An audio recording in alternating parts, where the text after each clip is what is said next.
straight gassing, cutting straight to the bricks. Ha ha. This shit ain't nothing to me, man. We smoking runts.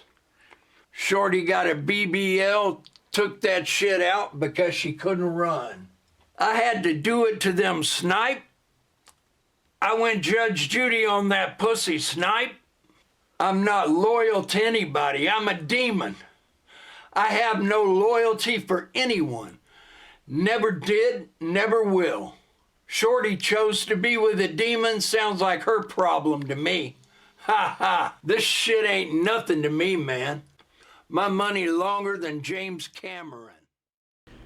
Hey everybody, welcome back to Bunsen Burner, the anonymous sex with homeless gay men in a public park of Extreme Metal Podcasts. As always, I am the death metal guy, aka... Wait, what show am I on again? And why are there so many Mexicans here? What the? When worlds collide. Pretty sweet, eh? Crap. You can run, but no can hide. When worlds collide, you'll laugh so hard, you'll swear you died. When worlds collide, hold my hand, I'll be your guide. When worlds collide. There's only two. Well, that's a lot. That's a lot for my usual podcast experience. I think we're equaled out with Fred here. Yeah. Kind of neutralizes itself. We're at an uneasy detente right now. Dosey-dose. Finally. Yeah. So, yeah, guys, thanks for having me on fucking Bunsen Burner. This is weird. I don't do other people's podcasts. You do now. Yeah, well, thanks for coming on, man. It's awesome. Actually, this is the first time it's ever been offered. I would totally do it. But Oh yeah, I'll have you on anytime, dude. oh, well, don't say that. Then I'm going to be like fourth micing it and just like taking 6 edibles and just jumping into the clean feed room. And, nah, that won't be any good. Yeah, That sounds pretty good. We'll just send emails, and if you're free. It'll always be open. Just middle of the night, I'm just like stoned off my ass playing Vampire Survivors, and I'm like, no, talk about a fucking death metal album from '97 I've never heard. Fuck yeah, let's do it. Just do your research like on the spot. There you go. Yeah, basically. I mean, shit, that's what we do on my show half the time. It's like we always just have Metal Archives pulled up in front of us, and we're just like spot checking shit as we go. Yeah, exactly. You'll hear the keyboard Yeah, that's what we got runs. too. Oh, yeah. I think that's part of the charm of both of our shows. It's just like keyboard clack. I was like, what fucking year was it? Was it 98? 96? No way, you know? Yeah, you go, whoa, that's fucking impressive. Yeah, just totally autistic shit that nobody cares about. Burzum Demo 91? What the... Black Metal Guy talks about some sort of like Bulgarian forest god for 30 minutes, you know? You can faintly hear me leave and take a piss in the background. Oh, that was good. That was a really good imitation of his voice there. Yeah. No, we love the Black Metal Guy. He's terrific. I hope that didn't get his goat. No, he's gonna. I've never heard someone actually get his diction, which is this very. He's got such a precise manner of speaking that I've never really heard from anyone else. So it's very tricky to imitate. Yeah, I've heard that from other people who I've showed the podcast to. Like, that guy's got a really interesting way of speak. Those AIs got it pretty well, though. Dude, those AIs were fucking great. Dude, yeah, the AI voice for him was pretty good. For me, it was like... Oh, dude! For me, it like sometimes got it, and sometimes it was really off. It was kind of weird. Yeah, you had like a Joker energy on the AI. Yeah, there definitely was a really emotionally labile quality to it, which I thought was funny. Like, why do I sound like I'm crying? Yeah, it really spiked from being real low to going really high, dude. Yeah, Jack Black for sure. Do I do that? Do I have that like straight Jack Black thing going on? I don't know that I would call it Jack Black thing, but I have heard oh, dude, that is so cool. I've heard that before in numerous ones. Well, no, that's the funny. Before we got on before we started recording, I was talking shit about California, but it's like I have an almost like Cali surfer bro cadence. I have no idea where it came from. I've got no connection with that region at all. But I don't know. Probably something I saw on MTV and decided to make my whole personality. Yeah. You have more of a Cali dialect than anyone that I know. Weird. Seriously. No, it's like my voice is. I know it's very specifically. It's Seth MacFarlane if he was from California instead of New York. Seth MacFarlane, all right. Ted. It's really specific. Well, no, agree. I sound like Brian on Family Guy. Brian. Come on now, Lois. Gay people have every right to get married. Yeah, it sounds like Ryan's the voice of reason. Yeah. It's Seth MacFarlane's own voice, so that's how you know he's like the really smart one. Yeah, exactly. Man, I wish he had not missed his fucking flight on 9/11. Whoa. If he just hadn't that, gotten tanked the night before. You know that movie, The Master of Disguise, with Dana Carvey, where he's like dressed up like a turtle and he's not turtly enough to get into the turtle club? Yeah. Yeah. Did you know that scene was actually filmed on 9/11 during the building crash? For real? No, I'm just kidding. Oh shit! It would have been so great. Why you gotta get my I think hopes Zach up Hadel like made man? that reference once, and they're like, "What the fuck are you talking about?" It's like, no, Oh, seriously, man, it's real. Well, I mean, God Hates Us All was released on 9/11. Yeah, I remember that. What, Disciple? Yeah. that The one. album was released on Oh, 9/11 shit. 2001. So, kind of. I mean, God Hates Us All was better than like Diabolus and Musica, but it's still. I mean, that's good. It's not a high bar. Was it better than Christ Illusion, though? I think so. I think God Hates Us All is probably more fun than most of the albums that came after it. Do people like Christ Illusion? That was like one of the first Slayer albums that I ever heard. That's why it kind of sticks. But I don't know if people actually like it or not. I got the Oh, impression I people don't- thought it was more of an upswing than a lot of the other ones. Like, but I don't know. I I never think- actually heard it myself. I think people like it in that way that they do later albums by like past your prime metal bands, where it's like, obviously this doesn't touch anything that you care about, but it's good. You know, it's like people making excuses for newer Candlemass are doing that. Yeah, I think you guys kind of touched on that, right? Who cares about the new Candlemass? It's the Vakken people, right? It's the festival goers, isn't it? That's like, honestly, that might be the worst album we ever covered on the show. Oh man, Like- that was so funny. That Those Candlemass are great, record- man. The negative reviews are some of the best. You know, they're just fun so fun. to do. They're fun to do occasionally. It's just like we don't really like want to make it a show about just like being antagonistic. You know, we want to spend our time promoting good shit, not just like mocking easy bad shit. But occasionally, God throws you a layup so easy, you just gotta put it in the basket, man. Yeah. It's like, It's always the It trend. has to be done. It needs to be done sometimes. Well, yeah, I mean, it's like Incantation released a new record, and some people were asking, "Are you going to cover it?" Because we really fucking tore down the last one, and I'm just like, "No." Oh yeah. Like, why even? I haven't listened to it. I don't give a shit. I know it's going to be bad. Who cares? You know, I only need to do that once per bad band. I don't need to like keep going back to the well. Yeah, where you know you're just expecting it's gonna be bad. Yeah, I mean, because what does anyone gain out of that? You know, there's really nothing new to say. It's like, I bet the new Incantation record sucks for the same reasons that the last one did. Like, it's just there's no. Well, I think big the last novel. one was the blues rock that you didn't like. That was the one you really tore into. I remember.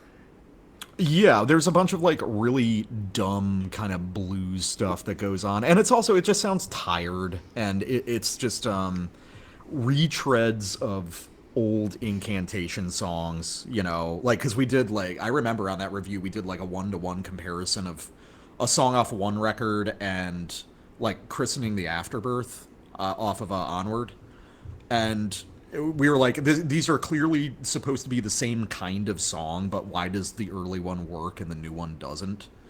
So, and that's like depressing, because Incantation are just sort of doing a caricature of themselves at this point, and it's like, you don't have to, dude. You can just like stop. Why keep going? Just give making up. music like that. Yeah, like Jack Yeah, Black's it's like, like- just give up. I like the new Incantation. I liked it. It worked for me. Fred's always the contrarian here. He likes all the things that we don't like. Well, And I then mean, throw a lullaby at you. is it a step up from the one before? The one before had a really weird sound for me. It's probably my least favorite of everything they've done. Right from the start on the last one, the production sounded really weirdly clean, and it was very, very streamlined. This one kind of like reels it back a little bit.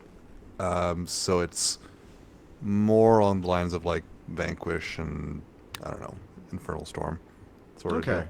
But Well, I mean, I'll give it a shot. I mean, if maybe it was like an unusually bad one that I covered. yeah, Sect is weird. Like I'm an Incantation dork, and I think that's their worst album. Yeah, But I think, mean, I if think you don't it was like also if you don't like anything Incantation's done since like Primordial, you're probably not gonna like it either. But no, I thought it was solid. I'll give it a shot. I think this is also coming off the back of like I've seen Incantation a couple times in the past few years, and I just do not feel like they're good live.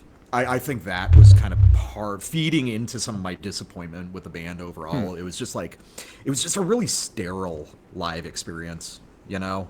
It just, You know, they get up, they play some that'll songs. agree with. Like I love Incantation. Onward is my favorite death metal album, period. And when I saw them live with Marduk, I think it was in 2017, I chalked it up to it being like one of the last dates on the tour, and they must have been tired. But that was kind of the impression I got. It didn't seem very energetic, I guess. yeah. They all need to know. start shooting heroin again. I mean, Kyle from Incantation has a mustache. Ah, man. No, I really love the first handful of Incantation records. They're like a huge influence on me. But at the same time, it's just...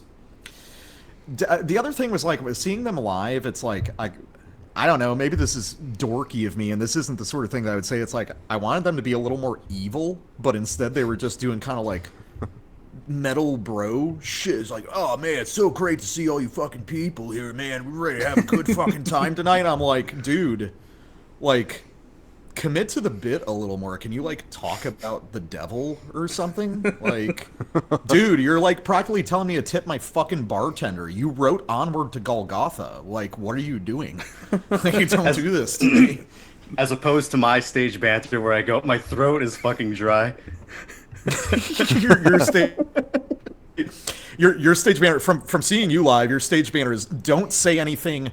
Look up into the sky and squint to remember what the next song is, and then like look at Paul and be like, is it that one? And then he's like, yeah, and you're like, oh, okay. So, hey, we're gonna play another one, and then you just fucking play. When you played down here, I don't think you even announced your goddamn band's name. I don't think I did either. Were you really nervous, or is that just what you do? You know, maybe Honestly, I you just probably kind of don't had know. ever heard of a set list? we never make a set list. We kind of never prepare for anything like that. We just prepare for the songs, and then everything else is just off the cuff, and then it kind of just turns out like that, where I don't remember what song is next, and I forget to say the band name. I think I might have said, "Hey, thank you." I don't know what I said. I don't even remember what I said. I will say the set was fucking awesome. Definitely a highlight for me, but I did think it was hilarious just watching you be like, what are we fucking doing again? That's not the first time I've done that. I usually do that. Dude, you just write out your set list. You get a Sharpie and a piece of paper, and you just put it out. It makes it really easy. I think Yeah, I don't know why we didn't think to do that. I think I even had a Spotify playlist of it. I was like, here it is. And Right we should have brought the damn GoPro. I wish we could have seen our performance. Oh, you guys were awesome. It felt awesome. It felt good. Once we knew what we were They doing. were awesome. I love the idea that Dan. I love the idea that you get on stage and you just enter a sort of fugue state, and then 40 minutes later, you come to wondering why you're in fucking Florida. You know? What happened? And then Paul hops on the mic and goes, "Yeah, we got free merch back there. Take it." I'm like, I'm not taking it back on the plane with me. Yeah, you were like, I don't want to bring it back. So I was like, yep, free merch. Well, it's like you started handing people free shit before they had the opportunity to buy it. Like I had a bunch of my friends and like the guys in Othalon and shit really wanted to buy some stuff. You just started handing them free shit, and it's like, oh, okay. No, that's okay. That's my gift to them. So some people were insisting that I take their money, so I had to. It's like That's rough. That's really rough. Yeah, they really strong armed us. Yeah. we're trying to support the scene, Borther. You know, Borther, yeah, man. Yeah. Borther. walk on home, boy. Yeah. I was gonna say, death metal guy, if you want to kind of give us a history of Terminus for those that don't really know. I'm sure most of the listeners are from the Terminus fan base anyway, but you know, for the oddballs like Shannon and Sorry. you know, Yeah, there's probably a lot of crossover in the Yeah. audience. So, yes, sure. So I'm one half of Terminus Extreme Metal Podcast. We've been around since 2020, I think. Jesus Christ, when I say that out loud, it sounds really sad. Small weekly show. We mostly cover newer records week by week. We'll do reviews of between 2 and 4 new records, and sometimes we'll do interviews or some kind of weirdo bonus content where we'll talk about older records, but we try to keep things a little bit more current on our show.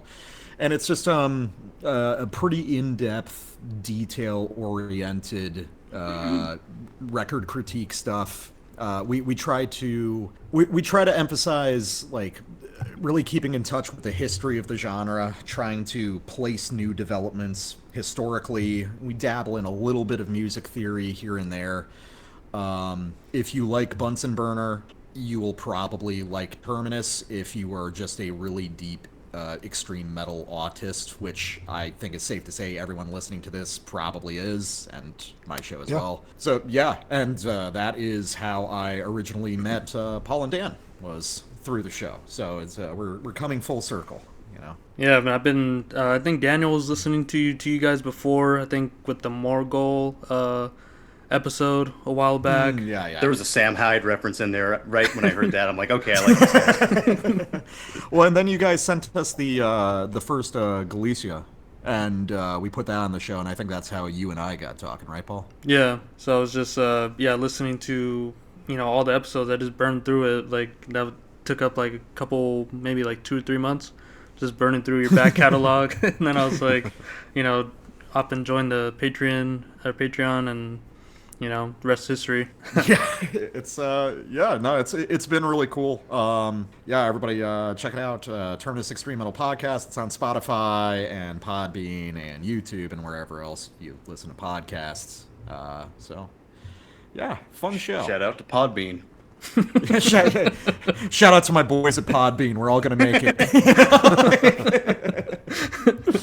I think I found you guys on Podbean. That'd be so sick if there was somebody who actually primarily listened on just one of those distro websites. Like, can you imagine the sort of fucking maniac that's like, or you know, I want to meet the one guy who's listening to Terminus on Tidal or some shit. Yeah, who's on Tidal? I always see that, but I've never. Why would you even bother? He's like, my streams I don't make know, a difference, dude. man. One of the dudes from Cave Dweller Music was like trying to push Tidal at one point. He was like, "Yeah, I got a Tidal account. They're actually getting a lot of good metal on there," and I can't fathom the fucking like why. Yeah, that'd Why be would like you have Terminus on fucking Rumble Tidal? or something. Yeah, it's like oh man, I don't have Netflix, but Paramount TV is pretty fucking sick. Like I have Voodoo. No, not Hulu. Voodoo. Oh god, yeah.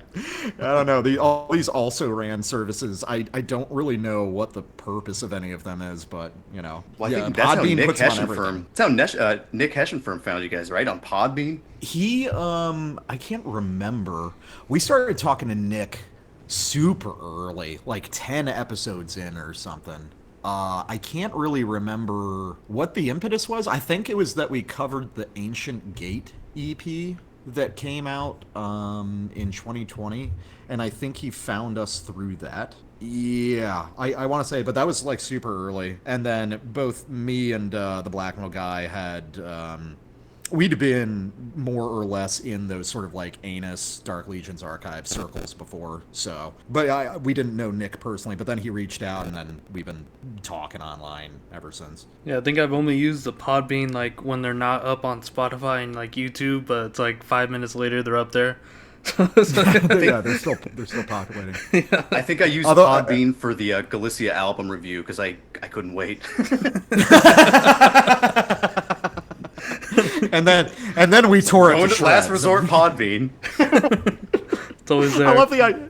Yeah, I do sincerely appreciate your enthusiasm, but I also find it hilarious the idea of someone feverishly F5ing the Terminus Podbean. Like, He said it's it should like, be come out. on! It's like, fucking come on, dude! Get done writing the description! Yeah, get done writing the description. I fucking need it!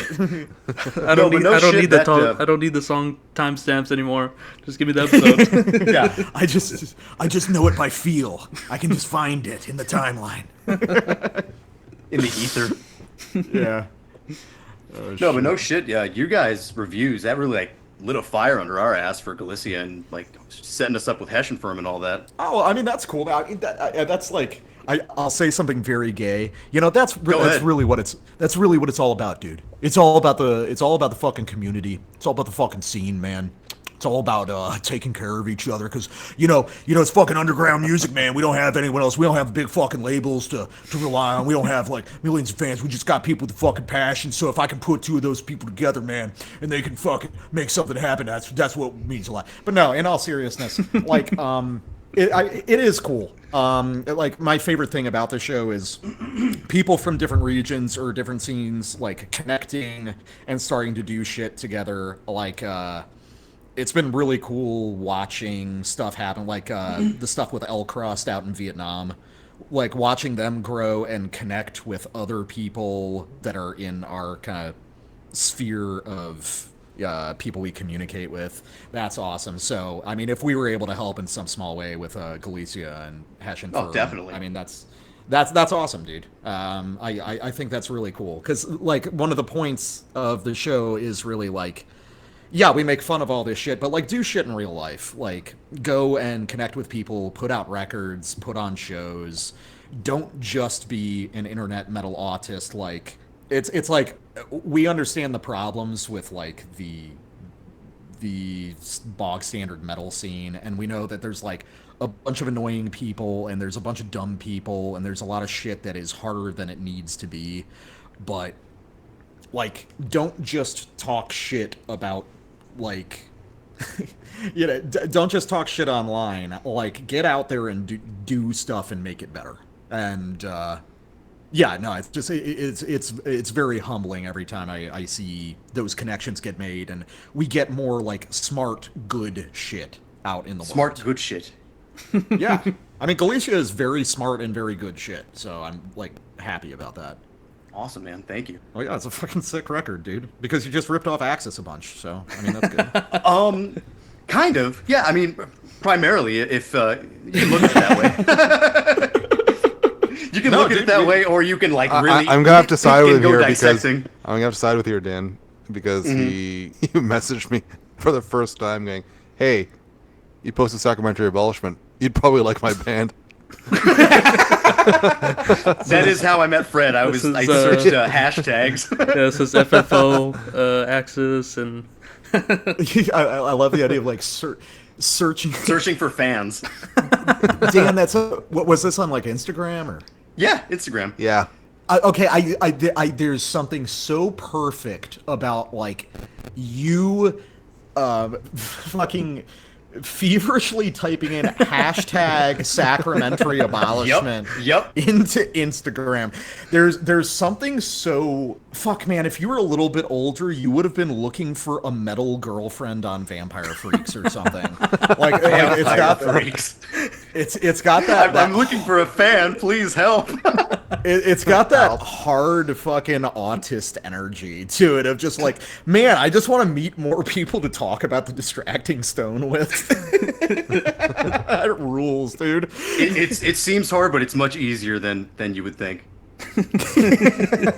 Just fucking just looking for, like, you know, It sounds so stupid when you say it, and I get that, but hey, you gotta do what you gotta do sometimes. No, I've like almost, I barely use Instagram. I like have an account just to look at shit when people like link to it. So it makes intuitive sense. It's like, I want to find people who are into a very weird specific style of music. That's a great idea. But I don't know, there's just something so funny about the idea of like, hey, I like sacramentary abolishment too. Do you want to be friends online? I like the voice you give me there too. That's pretty good.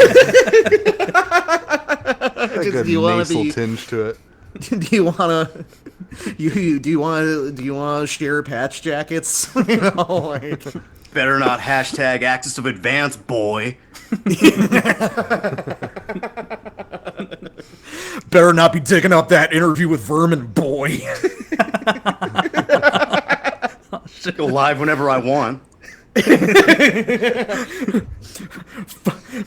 Fuck you, trolls. The list is great.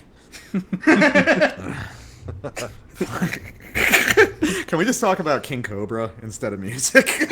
Are you talking about that sexy goth bad boy? Just the biggest fucking metalhead in Casper. Dude, have you He's the heard autistic him, Ozzy Osbourne. have you, bro? Have you heard him like do a vocal cover of Cradle of Filth? He's really fucking good, dude. Like his fucking highs are like. Yeah, have you heard his Beatles covers? He's a really good singer. This fucking band I love that. I really want, you know, I mean, there's so much to talk about with Cobra. I really wish people would talk more about his relationship with music.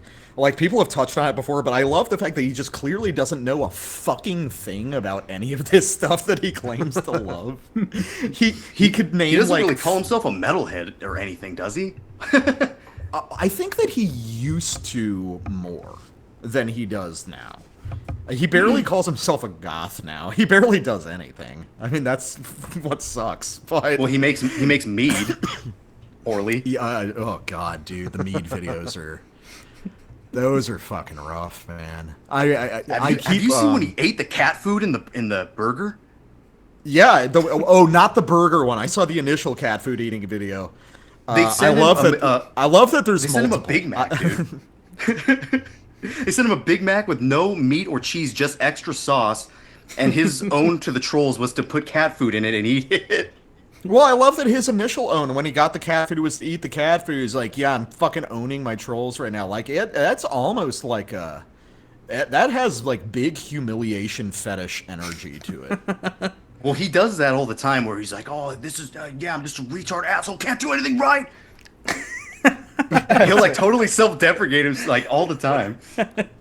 Yeah, I think that's the thing. That's one of the things that makes Josh so intriguing is just this, like, this kernel of lucidity beneath all the madness that just comes out in moments of just, like, intense stress where he realizes how fucked up everything is. It's like watching an old person with dementia just come into lucidity for like 30 seconds and before receding back into the mists of elder age. There's something poetic about it. Yeah, he kind of just goes back into, like, his delusion where he's good at everything and he's handsome and he's great and people are jealous that he's such good friends with chicks or whatever he says. I don't even remember. I don't know. Well, he's got a legion of sexy of age goth fangirls that want his. Who's Ellen? of age. That's one I can't keep track of. People always talk about, like, whatever random girl he's talking to on fucking Tiny Chat or whatever, and I don't know any of those fucking girls. I'm not following any of that. Oh, Ellen was an old one. That's her parents Ellen are the one those that old gave him- people. Oh, yeah, her. Okay, yeah. But He wasn't goes, there when she another comes one? in the house, I don't even look at her, dude. Like, I'm so respectful, I don't even say anything, dude. I think there was like there's a newer chick that he was talking to, but are we just now in like a Chris Chan cycle where like people are just making up girlfriends, like fake online girlfriends for him? More trolls. I don't think that's happened yet. That's weird. Cobra. I mean, you'd think that people would like immediately go in that direction with him. No, but you're right about the Chris Chan thing. I mean, they kind of, did it with him, and that was about it. They don't really feel the need to do it with Cobra. Yo, The by way the to way- fuck with Cobra is just send people to knock on his door with DoorDash orders. Yeah, which is good. But real quick aside, I just want to say, I give it up to Ja, my boy Chris Chan. We beat the case. We're all gonna make it, boys. Yo, Chris Chan, you're fucking number one. Fuck the cops. I knew you were gonna beat that fucking charge, bro. Let's go. I'm working on it. I'm working on it. I want it off the internet now.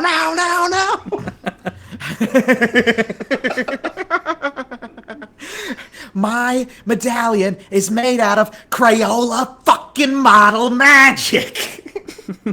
Did you see when Chris Chan he like maced somebody at a GameStop? Yeah, well, because And he goes- dude, he was trying to fix Sonic's arms on the Sonic Blast display because Yeah, they made his they were- they made his arms blue like a bunch of His fucking arms aren't idiots. blue. His arms aren't fucking blue. All right. We Well, don't do that after shit. he sprays the guy, he goes, "Don't call anybody." Way to mog that fucking GameStop employee. That's a fucking Chad move. Speaking of Chan guys move. like Cobra and Chris Chan, have you guys ever seen the movie Sling Blade? Billy Bob Thornton. No. Yeah, of course. That's a great movie. You've seen it? Yeah, French fried taters. French fried taters. Mm-hmm. Yeah, Boy lives in his mind. that's a lonely place for a small boy. Oh no, that boy's got a big heart. That's a lonely Yeah, place that's to it. live for a young boy. Or some people call it a sling blade. I call it a Kaiser blade. Yeah, no, I love that. it hell. I call it Hades. It's almost impossible to find now. I had to buy the DVD. No, is it not on? It's on any on streaming nothing. services? No. Ah, that's weird. That's too bad. We're gonna have to I go. just We're gonna have to go Blockbuster style, Paul. I'll let you borrow it. I just pirate everything nowadays. I don't give a shit. Whatever. I only watch the same like 10 movies over and over again, so I just pirate them over and over and then delete them after I'm done watching them. Yeah, no I CD. rewatched some of those Alexander Payne movies. You ever seen any of those? No, I don't think so. Jack Nicholson, About Schmidt. It's about an old guy. Oh no, About Schmidt is awesome. I love that. Oh yeah, About Schmidt rules. What else did he do? Sideways, and the one with Paul Giamatti or whatever. Yeah, no, I like Sideways a lot too. So apparently I have seen it. I just never realized who the director was on all of them. Oh, did you watch that Nebraska one, or did you just share that thumbnail? Oh no, this is my second time watching Nebraska already. Oh, okay. You know what that one is? Nebraska. No, I don't know that one. You saw the Hateful Eight, right? No, I didn't. I'm not very up to date. I'm mostly watching older stuff these days. Oh. Well, what do you got on your watch list? Oh, let's see. What do I have? What do I have to get to? Let's see. Or what have you seen recently that was like just good, I guess? I go through a lot of. I rewatch a lot. So like last night, me and my girlfriend watched Blue Ruin from 2013, which is a movie that I really love. That's like it's by the same guy that did Green Room, but it's his first feature, and it's just like this really simple revenge story. It's kind of like a Grecian tragedy thing. I really like that a lot. I watched Infinity Pool the other night, which was okay. It's a Brandon Cronenberg one. Heard of that? It's fun. It's probably more fun if you haven't seen a bunch of weird movies, because it's a movie that seems kind of impressed with itself. Like, holy fuck, did we really just do that? And I'm like, oh yeah, I mean you did, but it's not that big a deal. That kind of sounds like that movie Men by the who the hell directed that one? I don't know that one. I was gonna say this one. I don't know if you'll like it, Dan, because it has the chick from Pearl in it. Infinity Uh-huh. Pool. Infinity Pool as the chick from Pearl. Yeah. I didn't like that movie, but I'll give it a shot. Let me see what else. What else have I watched recently? My girlfriend's really into a lot of sort of like cult weirdo 80s and 90s stuff, so I'm sort of brushing up on that. We watched like Doom Generation the other night, which was a really weird experience. Like, just what a bizarre movie to come out in the 90s.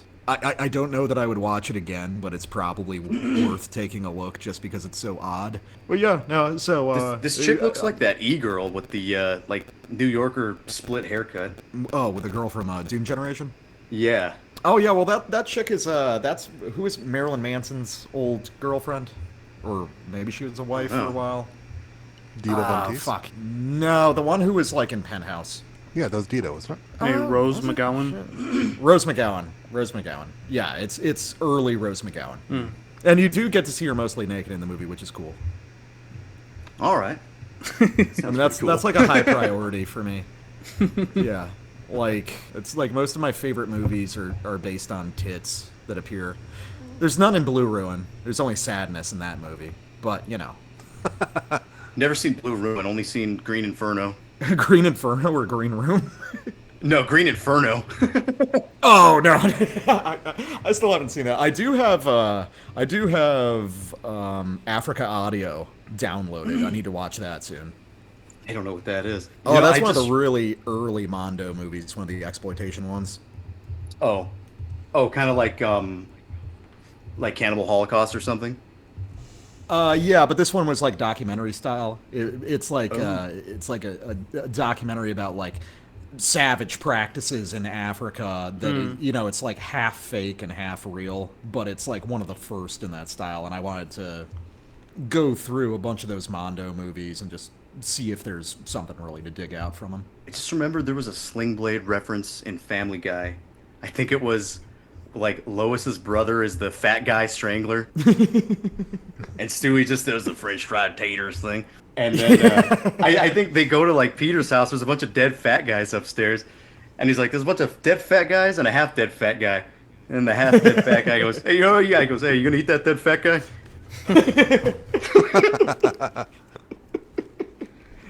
Sorry, it just made me think of that the fat guy strangler. You gotta. Yeah. It's one of the many threats of obesity. Yeah, Speaking of obesity, Paul, I was I was over at Josh's place over the weekend, right? Yeah. Me and Vince showed up at it was early. We showed up at 7:30, and everybody was already drunk. All his coworkers, Papa's drunk, and it's him and the coworkers, and they're all huddled together, and they all come towards me like a comet. And they're like, "Hey, Dad, I love you, man." And it's just like fat, sweaty, stinky, drunk guys all over me. Like, God, get the fuck off of me. Like a comet. Yeah, like a comet plummeting to Earth. Oh shit. And Julian's dad, I guess, was like ready to go or something, and the mom left. And she goes, "Daniel, give him a ride home." I say, "Okay, I'll give him a ride home." And so I go to take a piss for like a minute. I come back, and everybody's like, "Hey, where's Dave? Where's Dave? Where's the dad?" And somebody's like, "Oh, Dave, I just saw him run out the gate. I think he ran home." What? I was gonna give him a ride home, but he ran home. It's like a fucking mile. Oh shit, that's funny. Yeah, that was really the only goofy stuff that happened. Comet, fat guy Comet, and Dave ran out of there. Dave ran home, basically. Just gumped it. I think they call that the Irish goodbye. Usually, I need to describe people as comets more often. No, it was kind of like people. it was like a huddle of drunk, fat, sweaty guys. usually I have to pay for that kind of action, so I mean, I'm a little jealous. Oh, there we go. Speaking of paying for action, no, I'm just kidding. I mean, where were you gonna riff from there? Backpage doesn't exist anymore, so. Although, I was gonna say, have you seen the guy that picks up hookers in Baltimore or whatever on YouTube or Philly? Is that that really like straightforward guy? Is that him? I think his name on YouTube is just like literally like Street Hookers or something, and it's just him picking up fucking streetwalkers in Philly, and like he'll record the whole negotiating process. He's got like a dash cam, and then he'll get in the back when he like goes to whatever fucking abandoned warehouse he's gonna get his dick sucked at, and he'll have these conversations where he's like negotiating price with her. And I swear to God, they sound like samples from Power Electronics records or something. It's the creepiest shit on the fucking planet. And then he'll edit out the part where he gets his dick sucked, and then it'll get back to them after it's complete and he's dropping her off. It's the most morbid shit in the world, dude. It's totally worth. I'm gonna mine it for samples at one point for like weird, like if I do some noise music or something. I'm gonna, getting back doing some like noise power electronic shit. I'm definitely gonna be using all of that.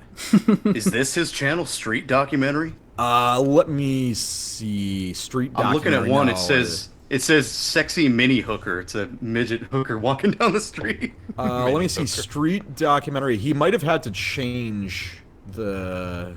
Let's see. No, this guy did. Oh shit. Because I'm looking up street hookers, but. It looks like his, I was subscribed to him. Let me see if his channel got deleted. There's a few videos down, and it says, she begged me for $1 on Figueroa Street. Which is actually the name of, a 12-minute power electronics composition I'm working on right now. That's exactly what that sounds like. Or like Last House on the Left or something. Yeah, I think this guy's channel got deleted because he was doing, like, hour-long videos of this shit, of just him, like, driving around and like looking for a hooker that he likes and like ruminating to himself out loud in this like weird, eerie, like low IQ serial killer repetition where he'll just be like, you can't give him all the money first. I've done that before, and that was a mistake. Like fucking Texas that Chainsaw was like Massacre. Brain shit. dead monologue in his head. I've had him run from me before. I've had him taken. Right, I don't do that anymore. I don't give them the money until they're done now. It's like, what the fuck, dude? Guy sounds Like fried. intro to a snuff film all the time. I guess I'm not surprised that YouTube has deleted it, but why did you let it happen in the first place? God damn. Like, holy Maybe fuck, they didn't know it was dude. theirs. Just scrubbed around. Oh man, that shit was just there's some real odd shit tucked away on YouTube that just like hasn't gotten enough attention to be canceled, I guess. I don't know. I remember a friend's dad. We walked into his like office or whatever, and he's sitting there on YouTube watching this street hooker shit. And he's like, and he goes, and my friend, he goes, oh, my dad loves watching this shit, though.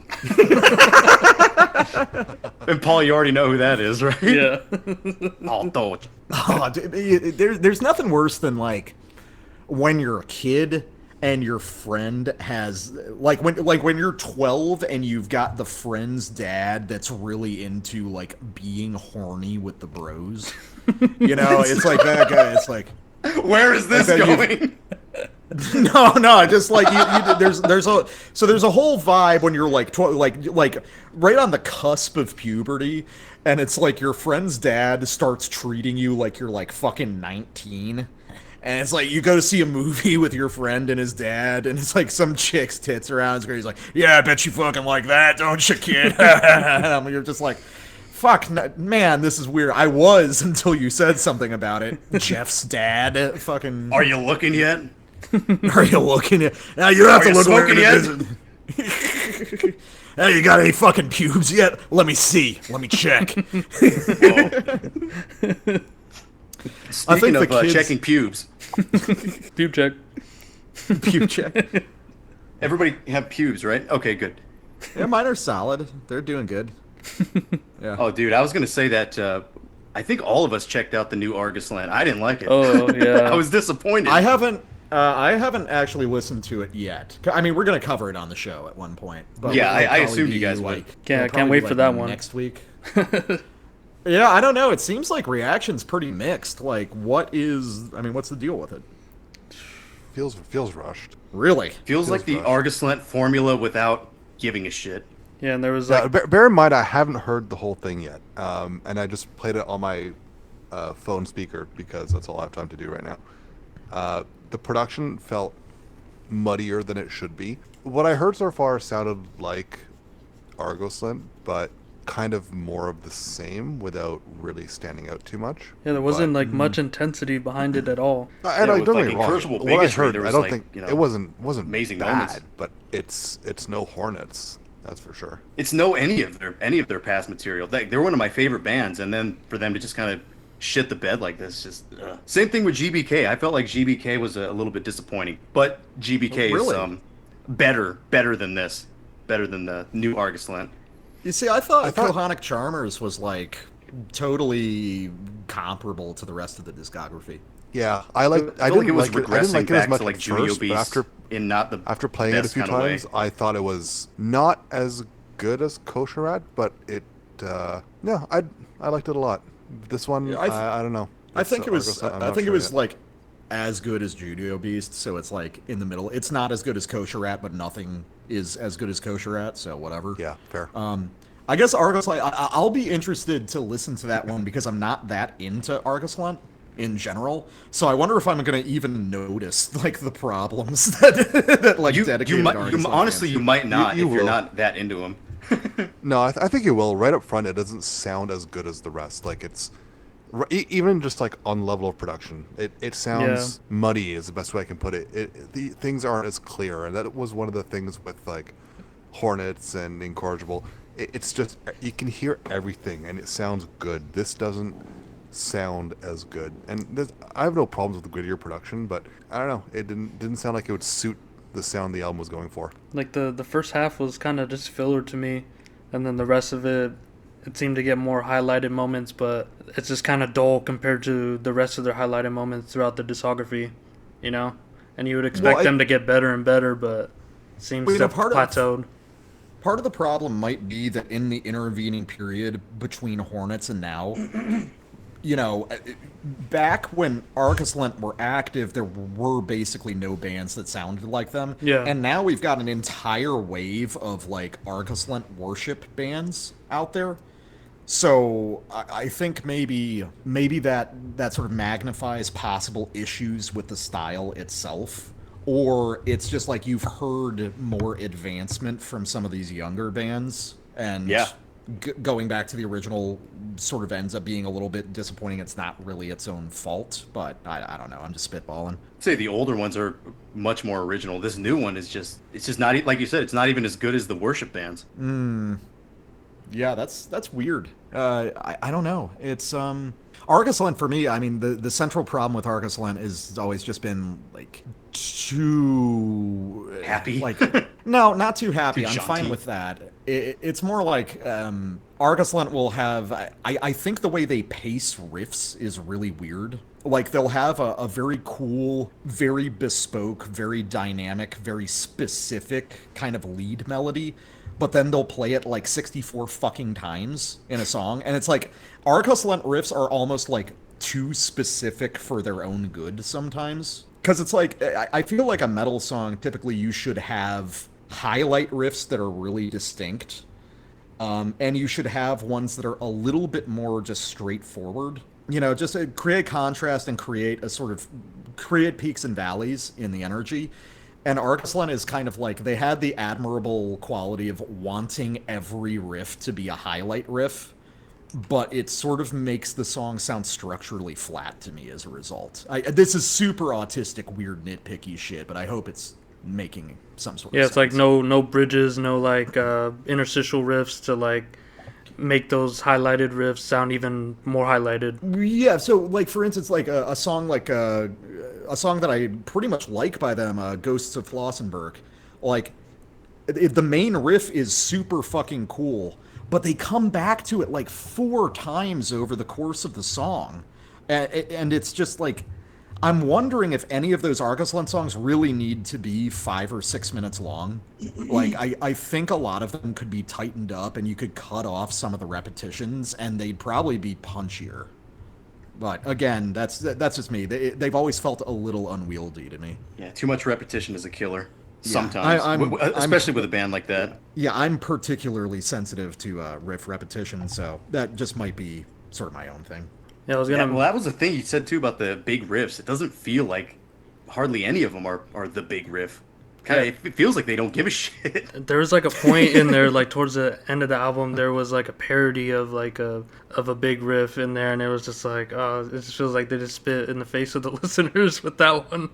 It was more more mocking than any like trying to be epic. It was just like more mocking than that. It's like the mockingness of a GBK riff, except it's an Arghoslent riff, and they're mocking you for even picking up the album. Yeah, why'd you buy this? You got the dog tag. I feel like I don't need to know. give it a proper listen and let it sink in. Yeah, it was just first impressions. So Like my first impressions were that it was good, not great, but again, one listen to my Spoon Peakers isn't gonna be enough. I don't know. We'll see. yeah, The new Roster Chester was pretty pointless too, and I love Roster Chester. That single that got put out. Yeah, the new one. It's like I didn't why get a chance even to bother? listen to it yet. It's just a fucking alt rock song. Like, this shit doesn't have anything to do with black metal. I really want to stress, like, how little any of that circle of bands has to do with black metal, or even, like, metal past a certain point. It's like, we're just listening to, like, 90s alt rock and skate punk with, like, a veneer of black metal over it. It's like... Anywhere you go, I'll follow you down. Anything Dude, it's like... know by now. I want to tell some of these black metal nerds that it's like, if you just take Blink 182 and make it really racist, it's not suddenly tougher. You know, it's still just like pop punk. like who's like, I can't believe whenever I'm listening to Eisenwinter and I hear people comment, you know, I see YouTube comments, oh, this, you know, grim raw black metal. Like, what the fuck are you talking about? This sounds like Tiger Trap. Puzzle pieces, puzzle pieces, puzzle pieces, puzzle pieces. Yeah, Puzzle Pieces is a fucking hot ass song. That whole album rules. But that's what Eisenwinter sounds like to me. It's like, and Roster Chester is like cool, but Roster Chester also has vanishingly little to do with anything that isn't just like fun skate punk. Roster Chester. Their first releases they just had a great atmosphere and they were terrific records, but their newer shit, I don't know, man. They kind of changed the formula totally to a point where I just not into it anymore. I like the first two albums a lot, and then the third one starts to lose me a little bit. Yeah, well, the first two albums and then that little EP that they did right in between, that one's terrific. Mm-hmm. Yeah, I don't know. Once they got the drummer, I don't know. Do you think people are just getting kind of burnt out on that style in general? I kind of am. I mean, I like that shit, but the whole Finnish, like, French kind of black metal sound, it was great when I first found it, but then, every single band around is doing this now. And it burns you out. Yeah, the Franco-Finnish stuff has definitely been burnt out for a while. I think that everyone is kind of tired of that, and unless Sargeist does another full length that's like just huge, I think we're kind of done with that stuff. But the whole like pop punk NSBM thing is starting to get pretty fucking worn now. It's like, I'll I think just say this too. I never liked Goat Moon. Does nothing for me. Finnish Steel Storm is great. I think that's a great record, but like, we covered the last Goat Moon, and me and the black metal guy both kind of agree that it's like, oh shit, maybe Goat Moon was just like a flash in the pan and really only had one great album in them. And because everything since has been like okay at best. I think he had one great record in him, and he's just kind of tapped out. Like, I really like Death Before Dishonor, and Finnish Steel Storm was good too. I like the next two, not nearly as much, but they were still fine. Stella Polaris, I think, is where it really kind of fell off for me. That was kind of a boring album. Stella Polaris fucking sucks. Yeah, Jubb loved it. Like, it didn't do it for me. But yeah, I don't know. The new one's better.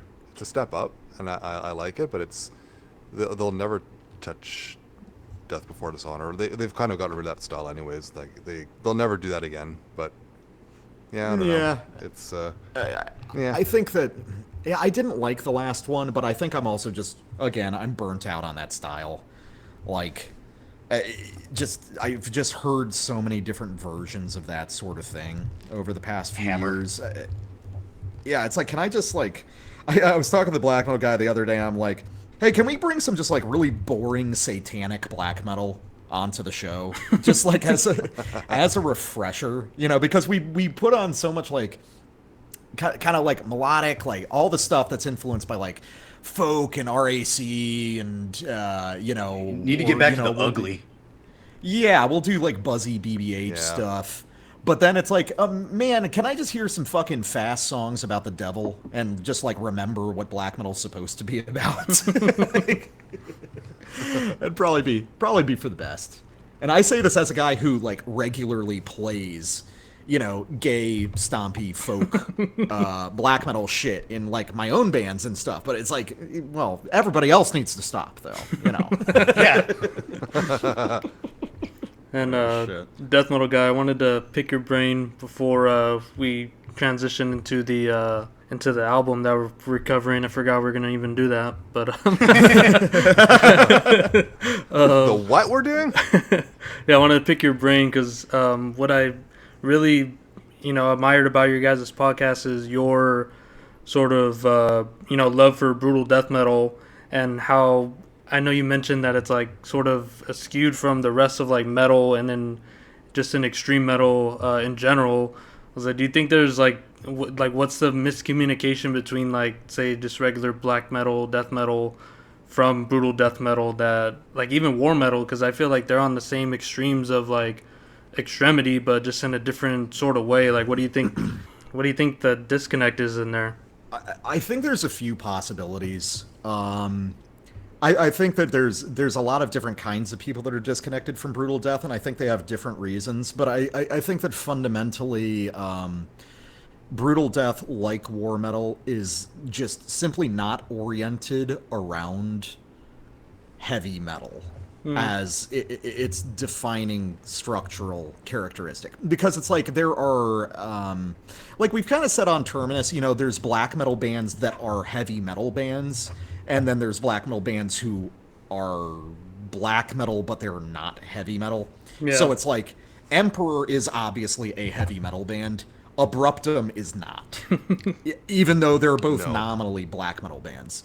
So I think that brutal death, especially the really extreme stuff, the kind of like New Standard Elite type stuff, it's not really interested in being heavy metal anymore.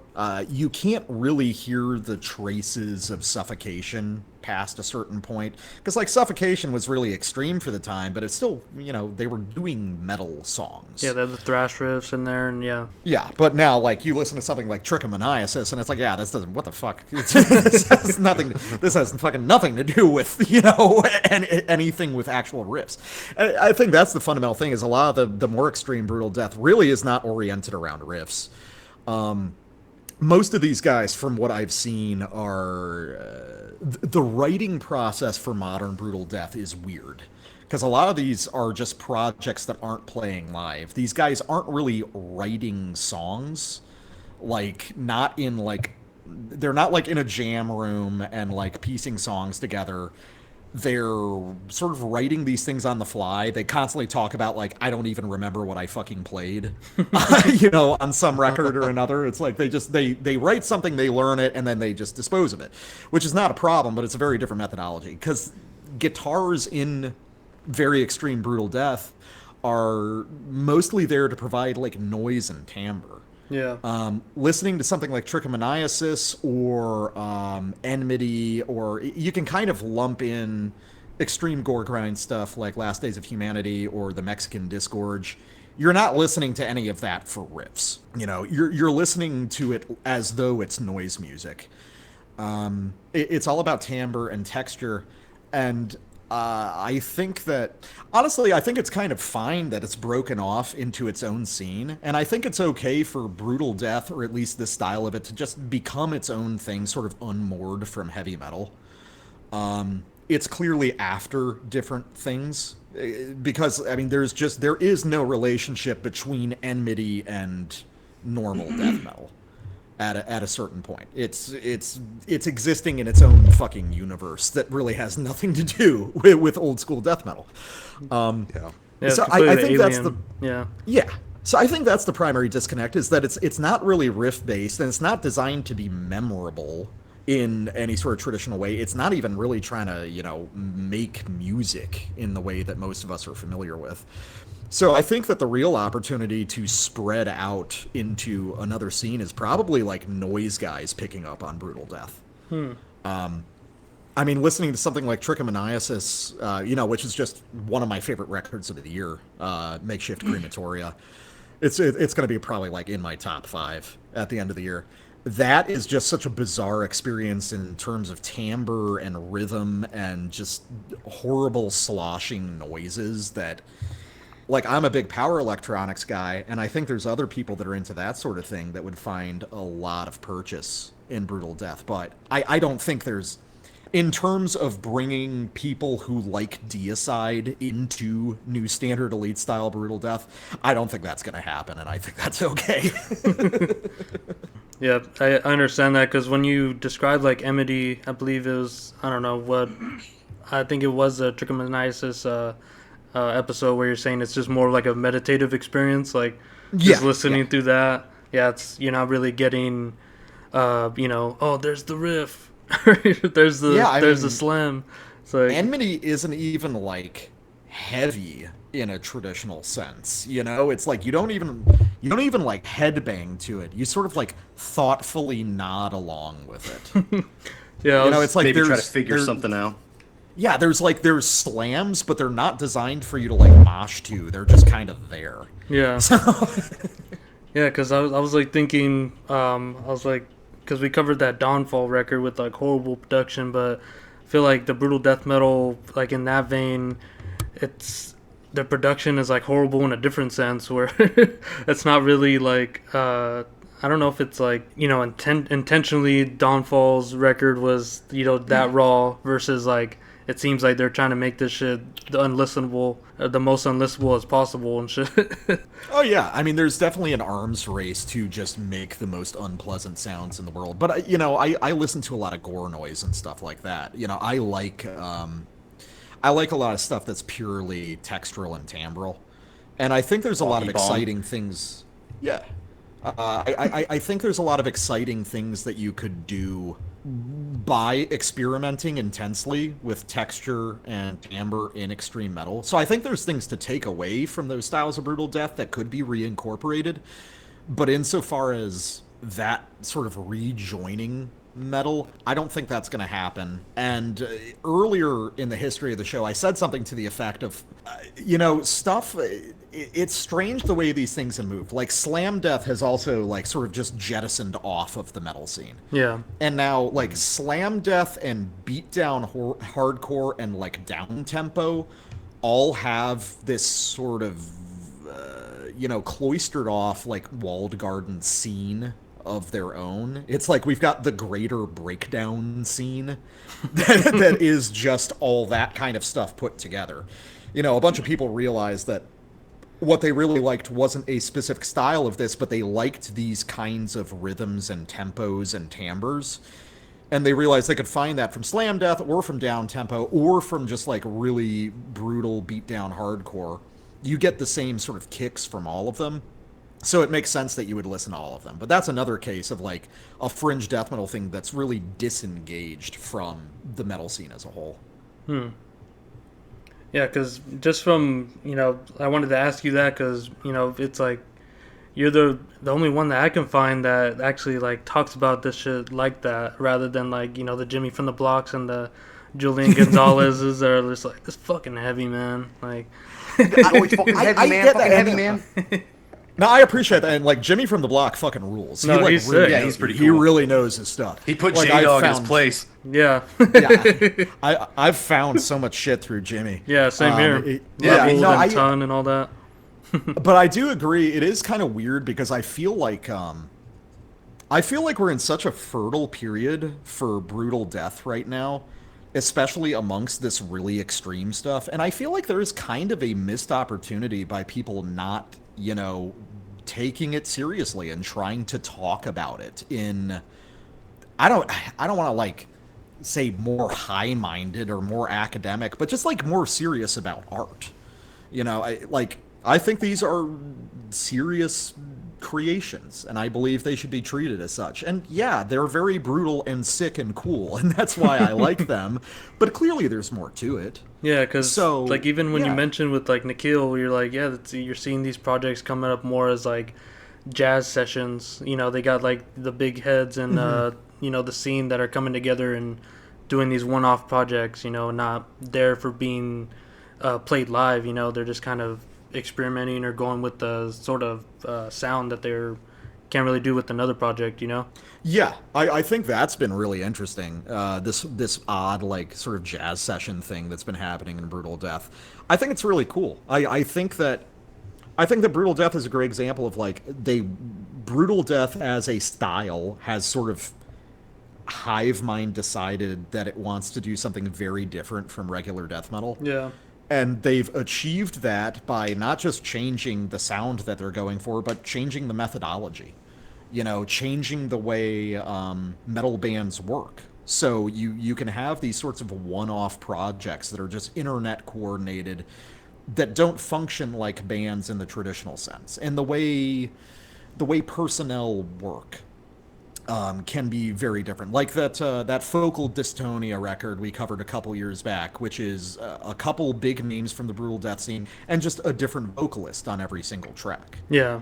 That's cool. That's a different methodology that you couldn't really get with a standard heavy metal band. And it opens up unique opportunities. So I think that if you want to do something really different, you know, something that does reach beyond the standard heavy metal band formats, you have to make structural changes like that. And I think we'll probably see a lot of cool stuff arise as people get more and more comfortable with, like, just, I don't know, executing things differently. Yeah, and like I've seen a lot of, like, you know, of course, like Angel Choa, like showing up like rap features on different albums and shit.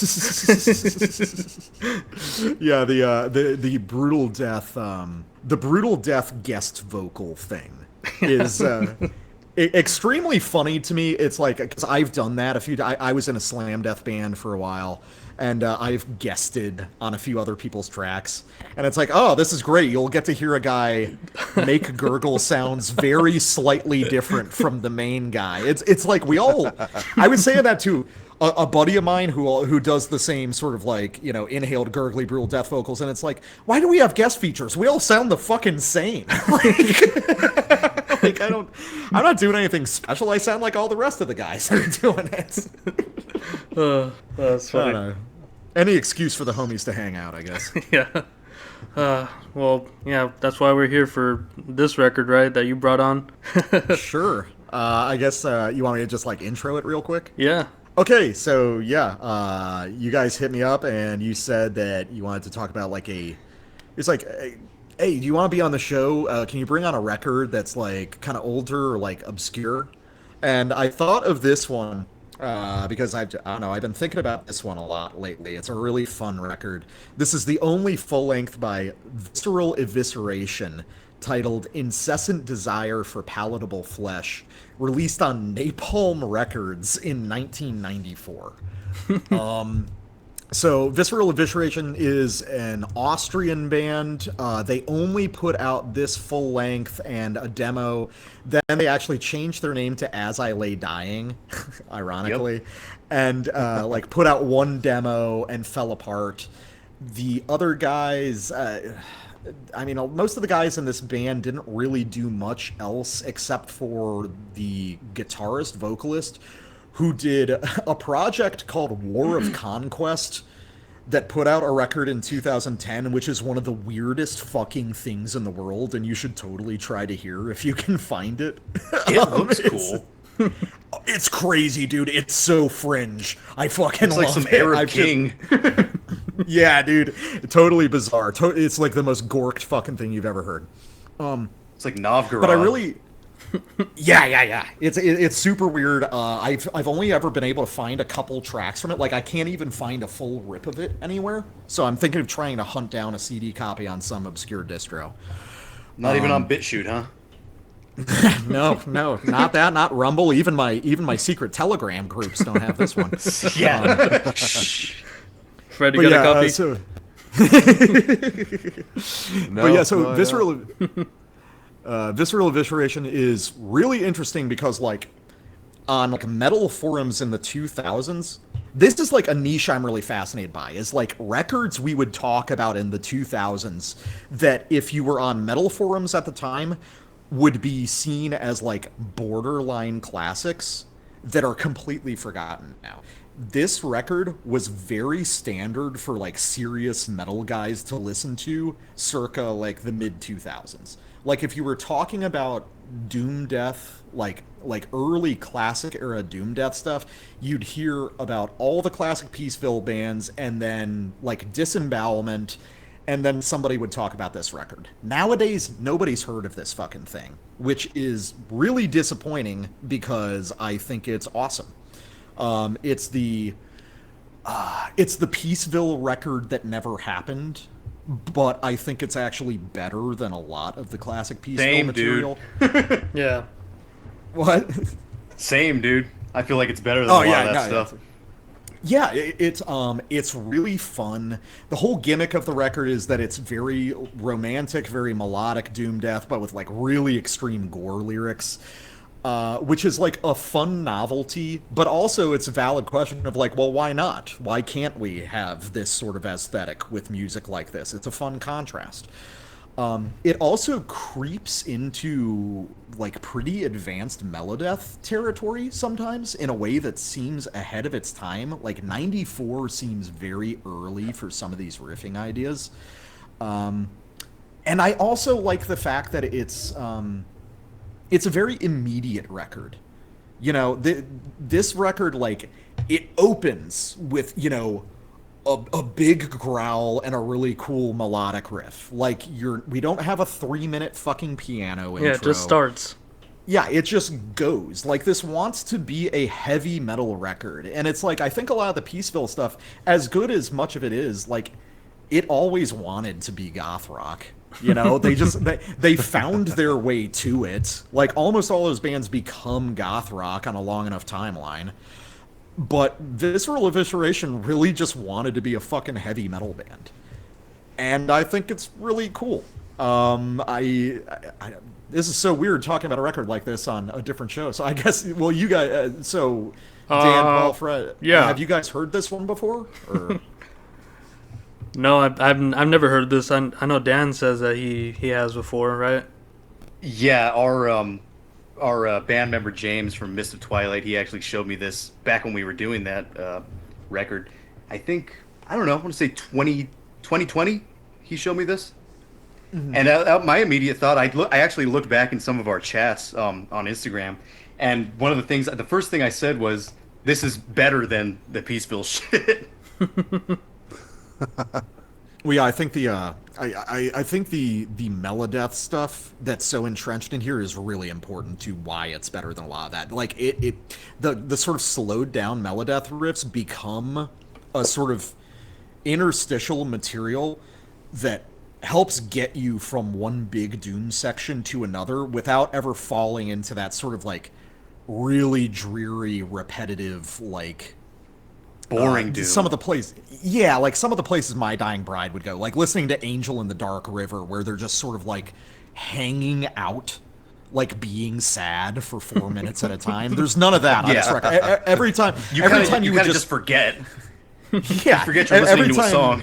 Yeah, you forget you're listening to a fucking heavy metal record. So anytime that would happen on this record, they just put a cool, slowed down, simple At the Gates riff, and it fucking owns. It's like the cheesiest shit opens up chewing female genital parts. The cheesiest. Dude, that's yes, I love that shitty fucking melodeath riff. It's so good. It's like the worst riff on Slaughter. Oh, are you talking about that the pop riff?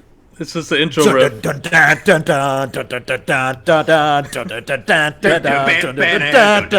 Yes! Fucking Incessant Bailism, they do a riff like that on their first album. So it's a little bit like Incessant Bailism, and it's a little bit kind of like maybe Amon Amarth too, like later. Oh yeah, I was like, this is like what Amon Amarth was doing like in the 2010s and shit. Well, I'm kind of curious because like this is such an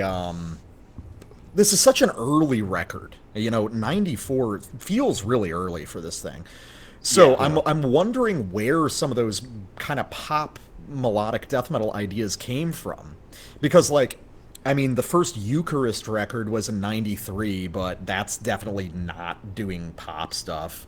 When was the early In Flames stuff released? Yeah, Lunar Strain was 94, so it's not coming from there. Well, I'd be really curious. Have you listened to the first Biogenesis record? Oh no, I don't think it's. Oh yeah, dude, this is It's really like Biogenesis. spitting image of this shit. It's from Yeah, it even has the 92. like crappy clean singing, which Yeah. is good. I like that singing. Yeah, it has Dude, the, I love the shitty clean vocals on this record. Me too. Yeah, Biogenesis, the EP, right, Paul? Oh One from yeah, 92? the self-titled EP. Yeah, like if you listen to Yeah, that. no, I've like Yeah. skipped over all that stuff because you and I talked about that, like how I've like missed the boat on all that kind of like more death and roll stuff that you guys are into. Yeah, but this one's more. It's honestly like, it's like exactly like this record. Honestly, it doesn't really have any of that death and roll aesthetic to it like it does later. And I think what is Visceral Evisceration has a like one tiny second of death and roll. It's like you Oh yeah. get like one blues riff. Yeah, but I'm saying like the EP from Biogenesis that didn't really have anything for that death It's and kind of roll. power metal-ish, like if that makes sense. Because then when they moved on to their actual full Yeah, length, I can see that actually. Sweet X-rated, that's when they started getting into that weird territory. 94. But yeah, that EP, it like once you listen to that and you hear this again, you're gonna be like, oh shit, like It'll kind of fall into place. That And that this EP was is 2 years monstrous. before. yeah. It's fantastic. By the way, I just realized I don't even know if I knew this, but it appears that like on this record, the female vocalist is like completely uncredited. Yeah, they were saying like in I an saw that interview, comment. like in an interview, it was like the drummer's like music teacher that just didn't write down or didn't credit her at all. Dude, and her performance is fucking awesome. Yeah, and it is. like, and Yeah. it's like it's not just really good singing, it's like fucked up and weird. Like Yeah, I she does think some it's really. like, Yeah, she does some weird shit in here where it's like, it's like R&B or something. It's fucking bizarre. and there's some It like shouldn't genuinely work, like but somehow it does. Yeah, it doesn't take me There's out of some- it at all. there's some no, genuinely it really like it blends into it so well. yeah, there's some really operatic, strange stuff. Like I think it's like Tender Flesh on the Beer has this like really bizarre part where she's like swinging up and down wildly in pitch, like in sort of an atonal way. And it's such a cool effect.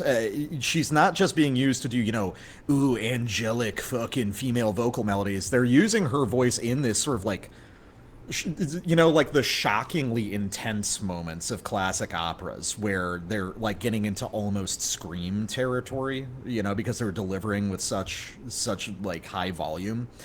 I think it's really cool. I think it's such a cooler way to use the affect of like angelic doom death clean vocals and to make it something weird and alienating while also very pretty. I think it's just awesome. And I can't believe she's like one of the biggest highlights of the record and she's fucking uncredited. Are you serious? She's part of the band. Just because you're not in the band doesn't mean you're not in the band. Yeah. Also, I have a lot of trouble believing that the drummer got his music teacher to sing some of these lyrics. Yeah, that's true. Because this is like bad. Like the lyrics on this record are like really fucking like rough, even for 94. Yeah, I was just reading from like a zine. They're like, oh yeah, this that's where he got the vocalist from. It's one of his the drummer's music teachers. But yeah, it's a good Body point. juices, hard nipples, addicted to his beautiful daughter. Yeah, that's what I was looking for. God, dude. Oh man, I also do love the sort of Englishy lyrics. I believe that metal lyrics should always be run through like a few different Google Translates and then back to English. It just sounds so much cooler. But yeah, no, some of the shit on this is like pretty extreme even for now. Like At the Epicurean Gynecologist is like pretty fucking bad, you know? It's like but I like that. I firmly believe that death metal and anything related to death metal should be really fucking disgusting. Like death metal shouldn't be about like math or like space. Death metal guy, I don't think death metal should be about rape, dude. That's wrong. Actually, it should like mostly be about that because it upsets people and it's supposed to be upsetting music. But you're upset. But death metal guy, you're upsetting metalheads. Good. I hate them the most. Yeah, me too. But yeah, so I've seen a lot of people comparing this to like early Amorphous, and it's been so many years since I've heard those records. I don't know. You guys might know better than me. Is that like an actual fair comparison? I wrote down Amorphous while listening to this for this. Yeah. Fred always writes down okay. Amorphous. It's the first thing that comes out the pen. Everything's amorphous to me. Paul and Fred, does this make sense? I wrote down Horrified in the Garden of Unearthly Delights, 93. Yeah. Yeah. Yeah, I see There you that. go. For sure. Well, how about also, when was the first Paramecium record? Okay, Exhumed of the Earth was in 93, which is more funeral-leaning than this, but it's got an almost similar quality to me at times. I don't know if you guys have heard that one. I really love that record. I have. I love I feel those- like I that don't one want to and the put this second into too. a doom metal aspect, though. I know we're supposed to, but I kind of don't want to. Wait, I think you guys were talking at the same time. Why don't you want to listen to it? No. I said I don't want to put this into like the doom metal kind of bubble. I don't think it fits for the me. Visceral Evisceration? Right. I think it's more in the vein of like hyper melodic kind of metal from the mid 90s, like Horrified and like Dissection and like the first Catatonia album, something like that, where it's not as doomy. It's not supposed to be a slow record, because this one's really not even that slow. It's pretty mid-paced the whole way through, and complicated too. It's really not. There's really nothing minimal about it. I would also something that strikes me is I bet early Dismember was kind of a big Dude, influence yes. on this. Yeah, because Dismember in '91 they were doing some of those moments like on Everflowing Stream. They were doing that down. Even Entombed on Left Hand Path, they have that like giant ending. Bam, wow, wow, that giant melodic like doom part. Yeah, they're sort of Where taking the doomiest parts of like melodic sweet death, and they're putting it into this Peaceville context. Yeah, I think those are some of the earliest like versions of that, though. I mean, what would come before Left Hand Path in the death metal kind of aspect, doing something with like that?